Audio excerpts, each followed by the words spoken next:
Всем привет! Меня зовут Вика. И сегодня у нас будет видео совершенно не похожее на все предыдущие. Это будет немножечко другой формат. Вы в комментариях обязательно мне напишите, как вам понравится такой формат или нет.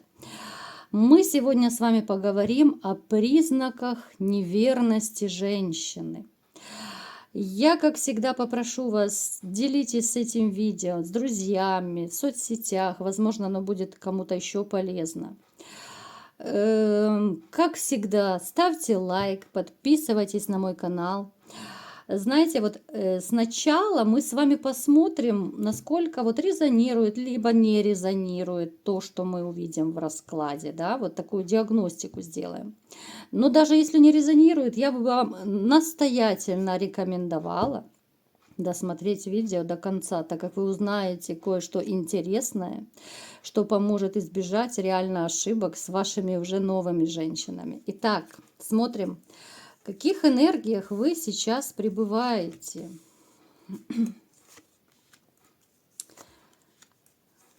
Так.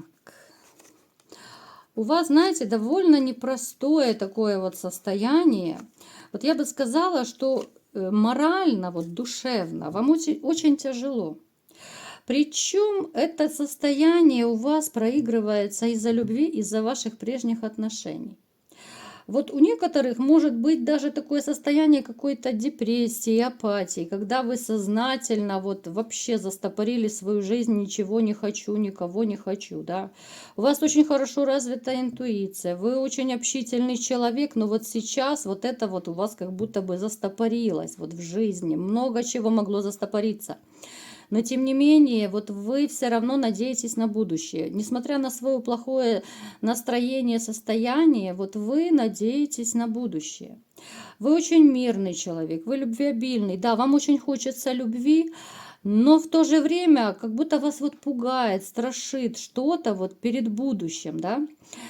Может также проигрываться у некоторых, что вы ну, специально затягиваете знакомство, потому что вот какие-то отголоски из прошлого. Отголоски, ну, в виде осадка, что ли, неприятного такого осадка, да. Женщина, которая заставляла, вот знаете, кружиться вокруг нее. Я бы сказала, что у вас была женщина такая вся звезда Фифа Королевишна. И вы у нее были, как, ну, грубо говоря, как мальчик на побегушках.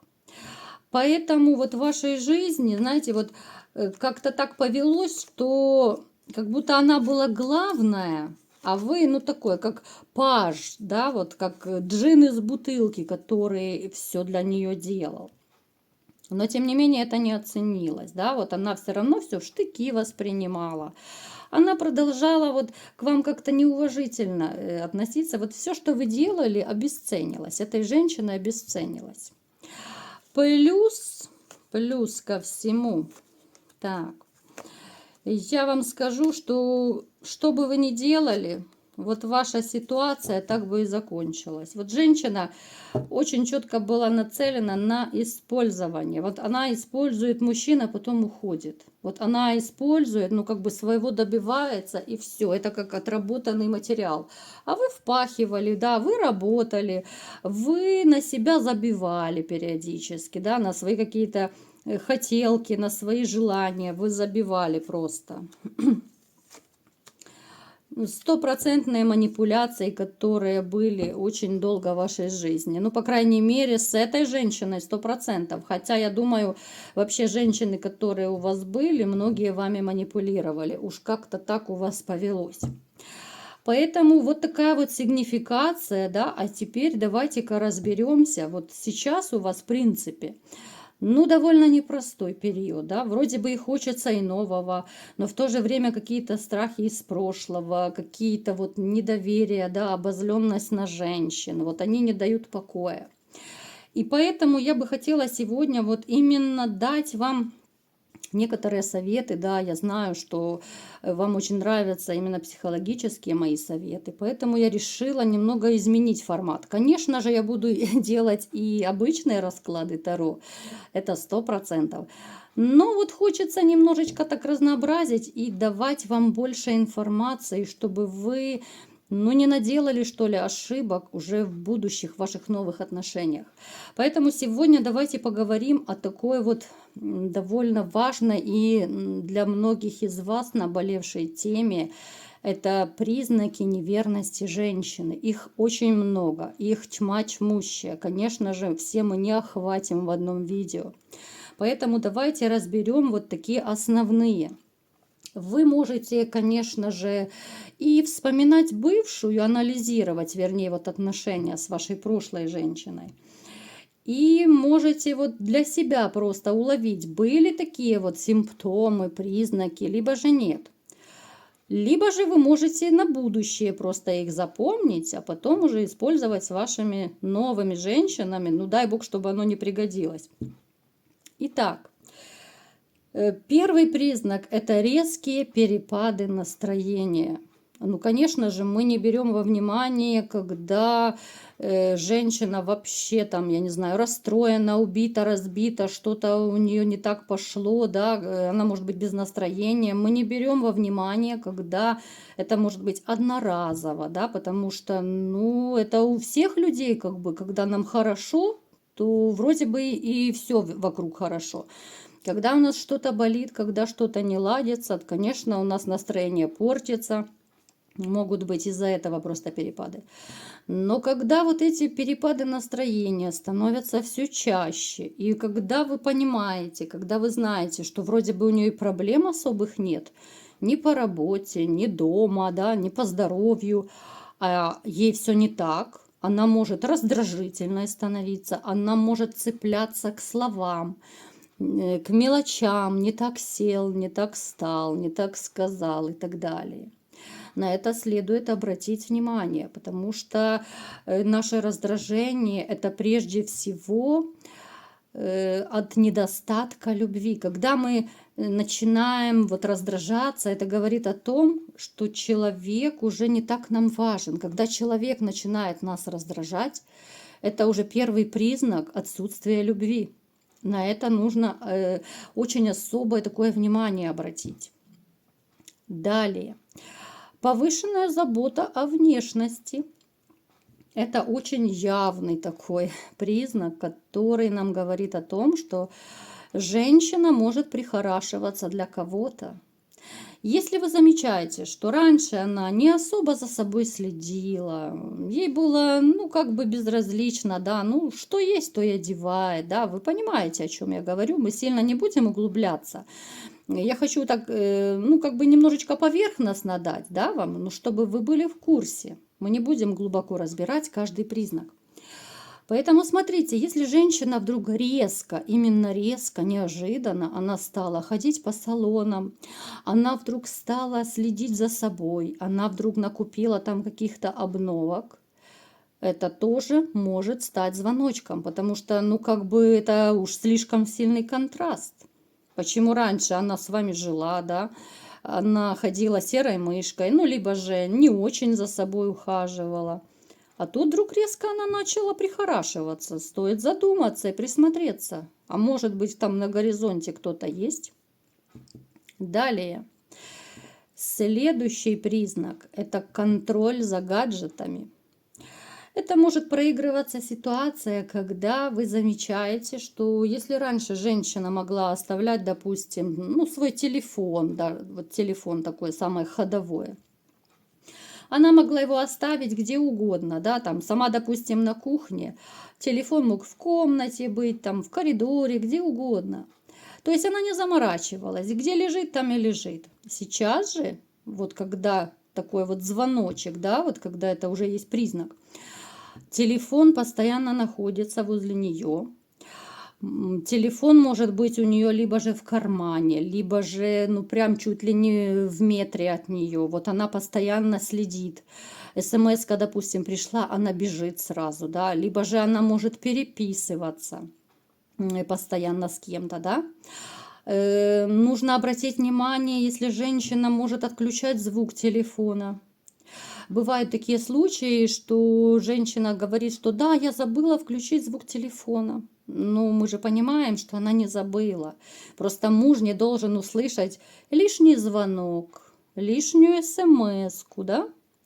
То есть это такой довольно весомый аргумент, когда она с собой даже в ванную может брать. В душ идет, и она берет с собой телефон. Некоторые умудряются даже разговаривать вот с другими мужчинами, они умудряются разговаривать вот из ванной, из туалета. Это тоже может быть, да. Потом рассказывать, что это она звонила подружке. Ну, как-то странно, да, если раньше не ходила, не купалась, и в туалет, извините, не ходила с телефоном, то сейчас она вдруг стала. Это как-то тоже подозрительно довольно.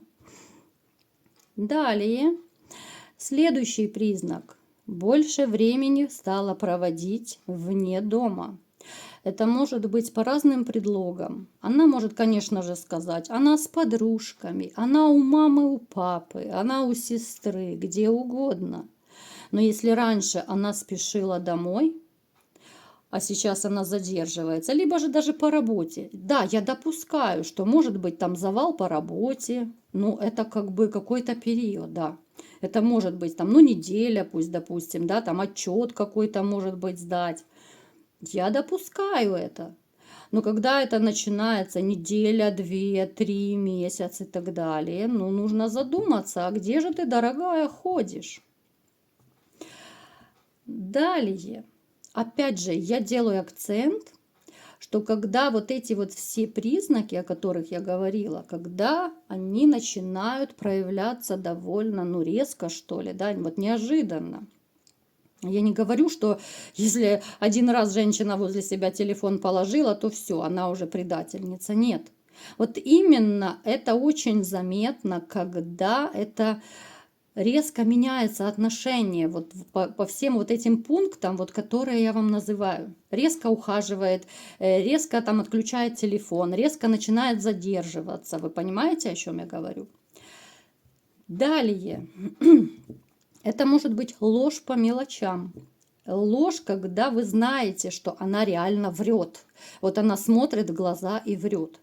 Я сходила за хлебом, да, а вы, допустим, проезжали домой на машине, да, и увидели, что она совсем не в том месте, где была.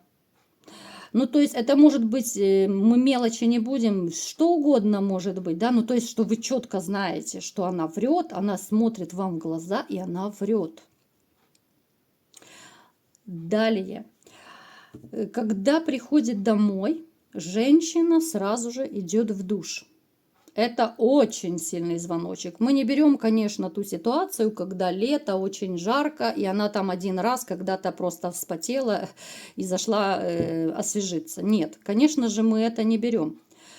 Но когда это из ситуации в ситуацию, да, когда это не одноразовый случай, когда довольно часто она начинает приходить и сразу же бежать в душ, либо же там, я не знаю, нижнее белье переодевать и так далее.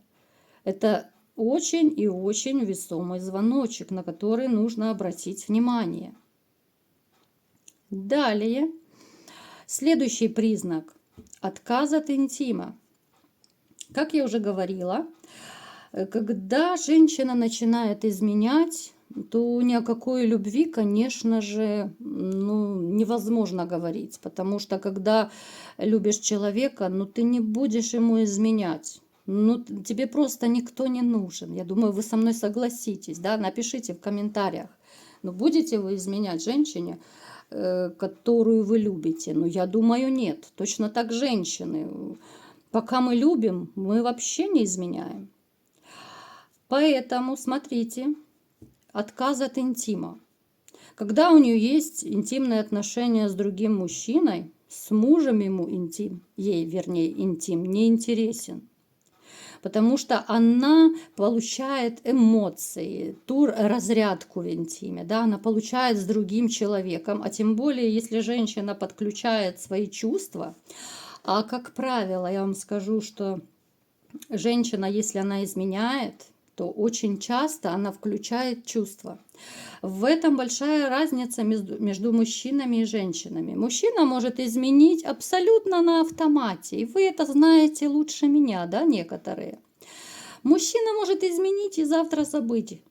Особенно если это где-то там на корпоративе, под даты все и так далее. Вот женщина, она очень редко, но это большая редкость, что она будет изменять с мужчиной, который по барабану ей вообще. В этом наша разница. Я не беру во внимание женщин легкодоступных. Это вообще отдельная категория. Чтобы женщина изменила, ей как минимум нужно влюбиться, хоть немножечко в мужчину. Должна быть хоть какая-то симпатия. Поэтому, то есть она на стороне, когда получает вот ту разрядку, те чувства, те прикосновения, да, тактильность очень важна именно в любовных отношениях. Муж ей не интересен. А как я уже говорила, да, муж начинает просто раздражать ее. И, естественно, под любым предлогом женщина будет отказываться от интима. Может быть такое, что даже ваши вот прикосновения, которые раньше она любила, да, когда у вас все было хорошо, они сейчас ей противны. Вот некоторые женщины говорят, мне противно, когда он ко мне прикасается. Да, это обидно, да, это больно слышать, но просто я вам рассказываю это, чтобы вы обращали внимание уже в будущем. Я думаю, некоторые из вас вспомнят из своих прежних отношений вот эти вот некоторые признаки были у вас, это 100%. Не бывает, что женщина вообще как-то, ну вообще не проявляется, вот изменяет и не проявляется. Напишите в комментариях, вот что из признаков, которые я уже назвала, у вас отыгрывалось в прежних отношениях. Далее. Это могут быть непривычные запахи от женщины. Это может быть, начиная от каких-то парфюмов, да? Это могут быть запахи, вот знаете, есть неуловимые такие, ну, телесные запахи чужого мужчины. Это обычно считывается, ну, на каком-то подсознательном уровне. Вот когда женщина приходит домой, и ты слышишь, что вот она пахнет как будто бы другим мужчиной. Вот ты просто, ну, нутром чувствуешь, что она только что была в объятиях другого мужчины. Это, ну, это просто на подсознании считывается. Мы все очень интуитивные люди. У кого-то больше развита интуиция, у кого-то меньше, но обращать нужно внимание на запахи однозначно. Конечно, женщины могут сказать, да я там в лифте ехала, мужчина со мной стоял, да, я там пропахтилась там одеколоном его, допустим. Ничего подобного. Либо же некоторые могут говорить, что вот я в транспорте ехала, и возле меня мужчина там такой ароматный сидел, и моя кофточка впитала это все, да? Но это смешно и глупо слушать, ну согласитесь. Поэтому обращайте внимание на запахи. Ну и, конечно же, следы на коже. Тоже один из признаков. Это могут быть и какие-то царапины, это могут быть следы от щетины, да, вот бывает на щеках у женщин такое вот легкое раздражение. Это могут быть распухшие губы, да, когда их целуют слишком много и часто. Это могут быть такие вот розовато распухшие губки. И она приходит, и она начинает вешать разную лапшу, что это там на морозе, либо на ветре, да, вот облизывала губы и обветрились, да, ну это смешно. Это могут быть, ну, назовем их синячки, да, которые очень часто бывают в интиме, там, на шее, допустим, эти синячки можно ставить, да, на груди, где угодно. Ну, то есть, вроде бы это маленькие такие моменты, да, но они очень важны. Я думаю, многие из вас отметили для себя, что вы это все видели, но вы не хотели в это верить. Понимаете, это такие признаки, я сейчас 100-ю долю назвала, но такие основные вот признаки, их очень много. Но я думаю, каждый из вас какой-то да отметил. Не бывает такого, что женщина полностью зашифрованная, она где-то да проколется рано или поздно. Но это 100%.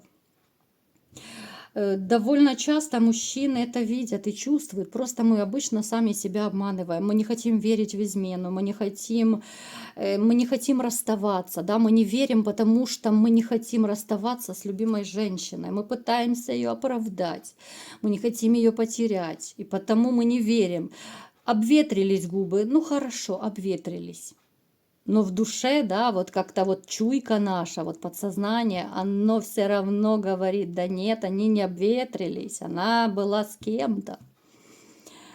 Поэтому, ребята, вот я сегодня вот вам рассказала об этом, да, вот пусть это будет небольшое видео, это такое пробное видео, немножечко в другом формате, напишите мне в комментариях, понравилось вам такое вот такой формат видео или же нет, или мы будем делать только расклады, напишите, для меня это очень важно. Поэтому обращайте внимание, я это делаю для того, чтобы как-то вот обезопасить вас уже в следующих отношениях. Не у каждого из вас есть возможность читать литературу, сидеть длинные видео, смотреть, да? А я вот как-то стараюсь вам преподнести и это и в легкой такой манере, да, в легкодоступной, потому что есть психологи, которые преподносят с различными терминами, да, которые не все понимают. Да, можно сейчас растекаться мыслью по древу, различными психологическими терминами, но половина из вас их не поймет, да, ну и смысл смотреть таких психологов. Поэтому я стараюсь донести вот по-простому, да, вот по-народному, довольно важную информацию. Обращайте внимание, включайте свою чуйку, включайте свою интуицию. И тогда вот знаете, не будет вот этого состояния, что ты вот как лопух, да, грубо говоря, извините за такое сравнение, что ты как лопух просто это все пропустил. Когда ты знаешь, что то-то, то-то и то-то, да, может быть признаком измены, ты обращаешь на это внимание, и тебя уже не обведут так легко и просто вокруг пальца, потому что ты проверишь, ты перепроверишь, ты переспросишь, да, ты убедишься, да, может быть, я не прав был, может, ты действительно там по работе задержалась, конечно. Но, по крайней мере, это важно, когда ты знаешь вот эти все ступени, когда ты знаешь все вот эти признаки, и тебя не будут опускать ниже плинтуса и рассказывать, что я была у мамы, а потом она приходит, и от нее пахнет мужским парфюмом, у нее распухшие губы, у нее синяки по телу и так далее. Ну, согласитесь, ребят. Предупрежден, значит вооружен. Пишите мне в комментариях, на какую тематику, вот именно психологические вопросы. Может быть, еще вас что-то интересует. Я постараюсь подбирать вам такие вот темы, которые вам вот, ну, жизненно важны, да, признаки определенные, там, влюбленной женщины, там, признаки, когда вас разлюбили, вот в таком духе, да, чтобы это было именно полезно вам уже в дальнейших ваших отношениях, чтобы вам было проще строить коммуникацию с женщинами. И тогда будет вам, конечно же, проще жить и строить новые отношения. Я думаю, вам понравилось сегодняшнее мое небольшое видео, такое вот микс такой вот и таро, и психологии. Но я думаю, оно очень необходимо, да, вот такие вот какие-то маленькие советы, именно вот простым, легкодоступным языком, который каждый сможет понять. Вот такое было видео сегодня. Кому понравилось, ставьте лайк, делитесь с друзьями, делитесь в соцсетях этим видео. Подписывайтесь на мой канал и всем пока!